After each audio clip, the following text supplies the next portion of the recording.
Merch is absolutely free, free to play. Getting your account is the hardest part, and now that's pretty easy.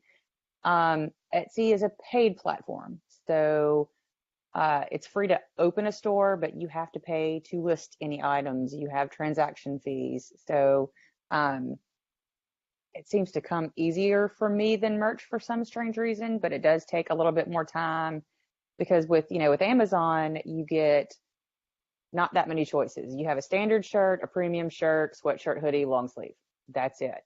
When you start integrating your Printful and Etsy store, first thing you do when you log in, they're like, okay, do you want men's apparel, women's apparel, homeware, cell phone cases, other than just, regular t-shirts and tank tops? You can put your designs on bikinis, on socks, on coffee mugs, on canvas board, on pillows, on pillowcases, cell phone cases, hats.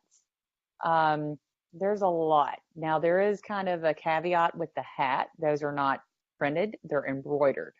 So you end up having to pay like a $25 setup fee for embroidery, which means you don't make a profit on that first hat. So be careful with the hats. But yeah, I mean, there's tons of products. Like they even have like the sublimation shirts. So you just randomly select men's apparel and it's like, okay, great. Do you want a unisex shirt, a crew neck shirt, a long sleeve shirt, a V-neck shirt, a raglan shirt? Like there's so many more options with Etsy than there are with Amazon right now. It's kind of cool to kind of just play with. So it ends up taking a little bit more time because you get lost in the sauce of, do I want to do a tank top, a V-neck, or, So. Analysis paralysis. Is there a different charge and a different price for each one of those? Yeah, so each item has a different price point. It depends, like anything else, the manufacturer, because you can actually choose between different manufacturers. So depends, different cuts will be different prices. The great thing with once you select what you want to choose, when you get to the pricing thing, they already go, here's what we suggest you price it at. Here's your markup. Of course, you can change that because you can change your commission structure. But they really do take a lot of the guesswork out of it for you. So you don't have to overthink it too much. And then you don't want to put all your eggs in one basket, right? So I'm just kind of diversifying and the same designs I'm putting on merch are the same ones that I'm putting on Etsy.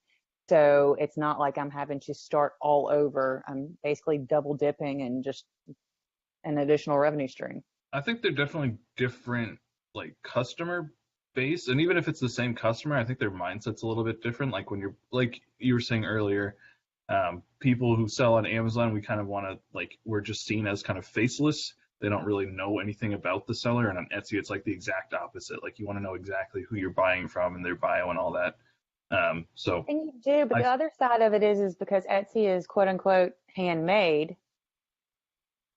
People are willing to pay a higher price. They're willing to wait longer, and they're willing to pay for shipping. And you're not going to get that on Amazon. They want it in 2 days, quick, now. Yeah. So, I mean, it is more of a, like I said, a relationship platform. And nobody just emails me to chat with me. They're just like, hey, I love the design. Can you put it on a tank top? And I'm like, sure, absolutely. And, I'll do that for you right now and send you over the link.